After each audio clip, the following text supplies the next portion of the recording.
Hello everyone, hope you're doing well. It is time to have a look at the kind of Q&A that they've done for the dev server for Kings of Battle. I'm kind of surprised they didn't do another dev server, if I'm honest with you. I thought there would be more stuff going on, but I'm guessing we're pretty close to the update. I mean, it should be out in this week or next week. And then it's going to be, overall a pretty busy week. We got the sales coming, and then also you got the page of history turning up, Halloween stuff going on. Then, as usual, like, there's just so much stuff around this period of time just to try and have a look at.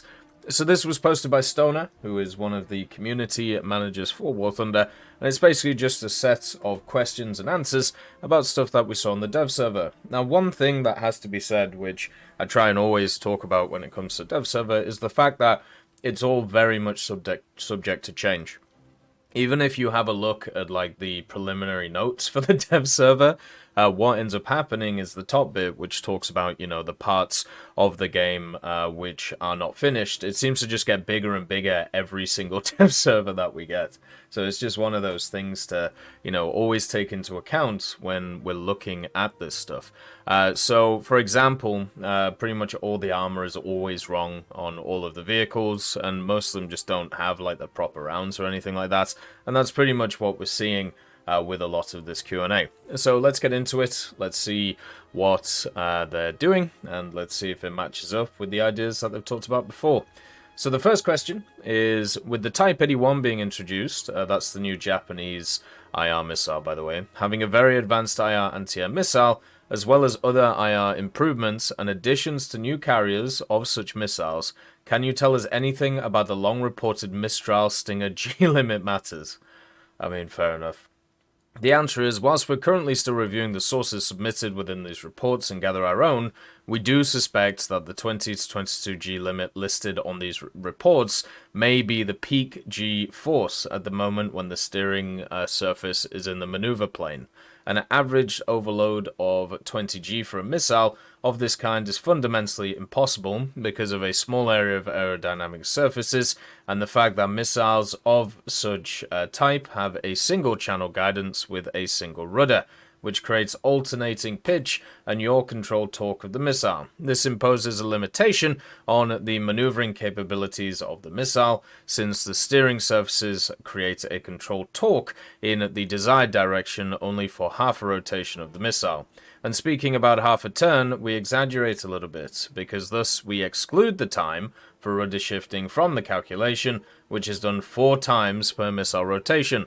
Nevertheless, revision of the autopilot and missile dynamic settings for them is planned. However, we are not ready to announce any dates yet.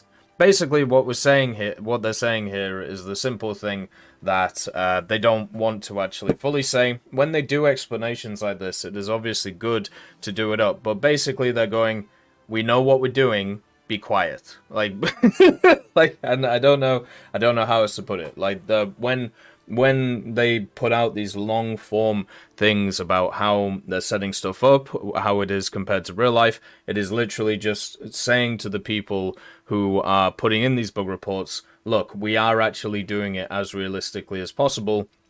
The idea of taking a single factor, especially throughout like a whole missile launch, is kind of a little bit silly, which is what they're doing here. It's kind of like the fact that if you see like a maximum overload of a missile, that is, of course, its maximum overload in specific peak conditions. It won't be the overload of the missile the whole time that it's left, the rail, which is something that is quite hard to try and explain to people, but I feel like they did a pretty good job a few months ago when they did that devlog talking about the changes they were doing to missiles and how they do, maneuver in the air. At the end of the day, what basically is going to happen is just like they did with other standard missiles, the more optically guided ones instead of the IR ones, they'll just keep improving them over time and just keep changing them as they do to try and make them as realistic as possible, whether that's good for the game or not, which is something a lot of people have found at the higher echelon. But when they do answers like this, it is just basically just to say, look, we know what we're doing. Thanks for your inquiries about all of these things. We know what we're doing. It's kind of like when they had that prepared one for, I think it was for the missile stuff, when they did that Q&A for when they changed all of the missiles at high tier for the SAM systems, like, you know, stuff like the ITOs and stuff like that. And basically, BVD just sat there for 30 minutes going, look, we actually use proper physics for these things. You know, you can see it here. This is how it's all set up. We do put a lot of time into modeling this correctly. And it's exactly the same as this setup. I feel like when we have a lot of these discussions, especially when it comes to like how missiles are supposed to go, and also armor. Armor's like a big one at high tier, which this happens a lot at. People point to like 1 or 2 statistics, completely forget anything else exists, and then just focus on those and go, why isn't it like this in the game? And then when you start explaining, well, if you actually mix this, with that, it actually gets to what you're saying and already is there, people just can't like visualize it in their heads, which is why stuff like this is important, but also won't solve the thing that you want it to solve, which is to make these people who put forward these ideas understand like they do know what they're talking about, because they're not going to read this, because they don't read anything you put anyway.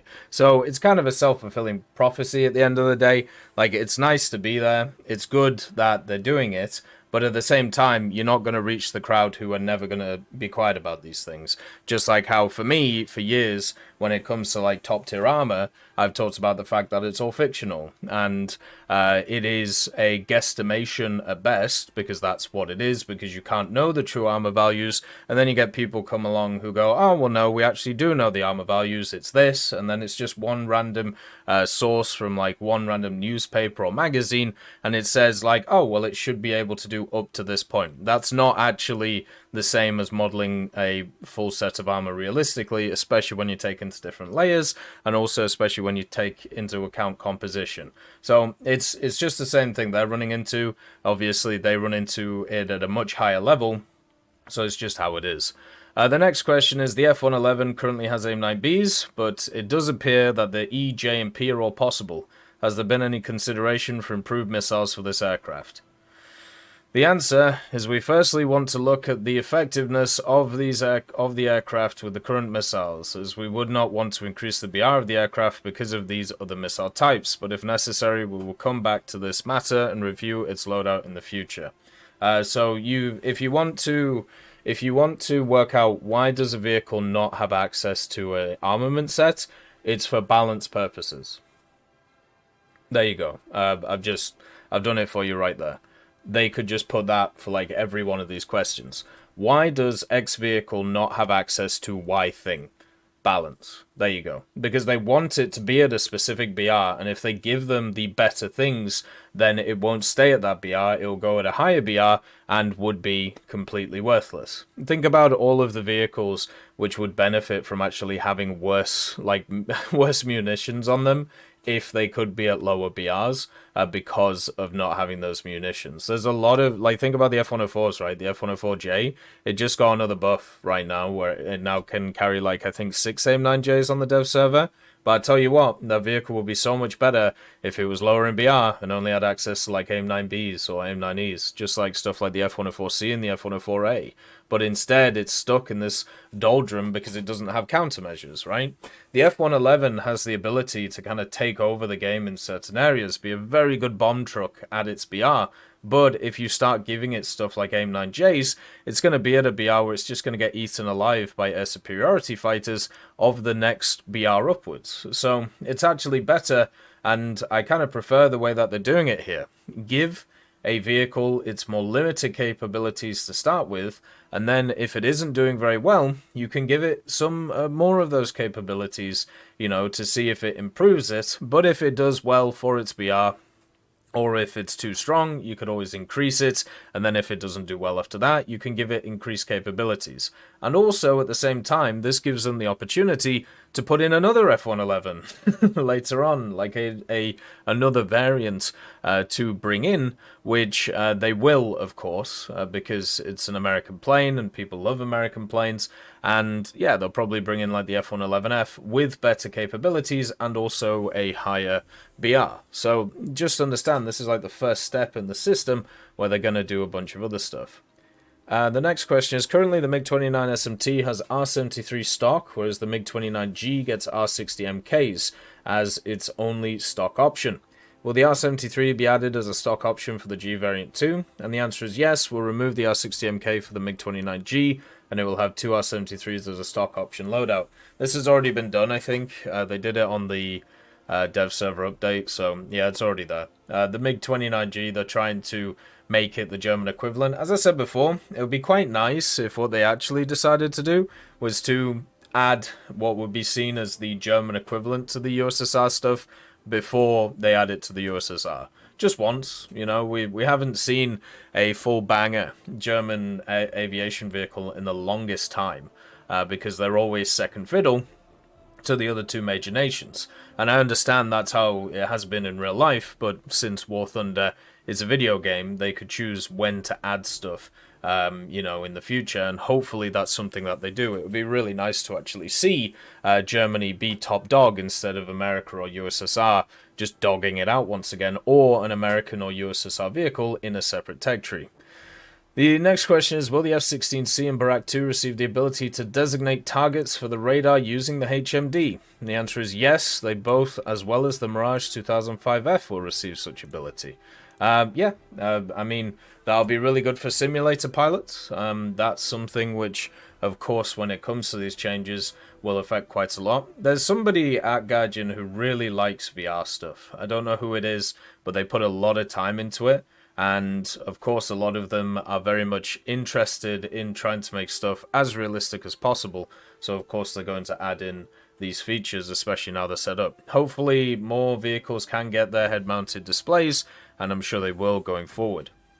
It also says, with the recent BR changes and other recent additions, this has nothing to do with the dev server, by the way, several aircraft at 11.3 now have AIM-9Ls and or Python 3s.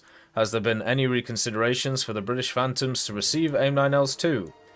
We have looked into this based on feedback. However, the British Phantoms already are well balanced in terms of their overall efficiency at their current battle rating, given their current loadouts. Adding the AIM-9L to these aircraft will naturally increase their effectiveness and thus likely drive their BR up to 11.7.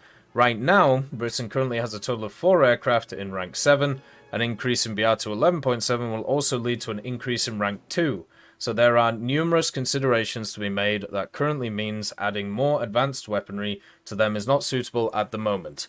That is a horrific answer, by the way. That is an awful answer. Right, okay, number one. Yes, when you give stuff better munitions, they will go up in BR. That's fair enough, okay? Everybody understands that. That's completely fine. They're saying their overall efficiency at their current battle rating is balanced. I mean, that's fair, because as we all know, British players just seem to have this weird magic where they snort the good stuff in the morning and they're just insanely good. Just like how the British Apache is just somehow the most efficient helicopter in the game.